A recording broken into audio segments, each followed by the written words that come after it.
ఈ వీడియోలో 9 మే 2025 శుక్రవారం పంచాంగ వివరాలు, తారా చంద్ర ఫలాలు, అలాగే నక్షత్ర వారీగా ఫలాలు ఇక్కడ వివరిస్తున్నాను. స్వస్తి శ్రీ విశ్వావసు నామ సంవత్సర ఉత్తరాయణము, వసంత ఋతువు, వైశాఖ మాసము, శుక్లపక్షము, శుక్రవారం. ఈరోజు తిథి ద్వాదశి, శుక్ల ద్వాదశి.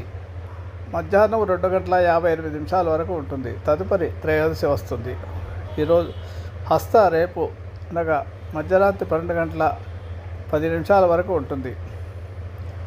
ఇక తదుపరి చిత్తా వస్తుంది మధ్యరాత్రి. కన్యారాశిలో చంద్రుడు 8/5/2025 నుంచి 10/5/2025 వరకు ఉంటాడు. ఈరోజు వర్జము ఉదయం 6:35 నుంచి ప్రారంభమవుతుంది, 8:23 వరకు. ఈరోజు దుర్ముహూర్తము 8:20 నుంచి 9:10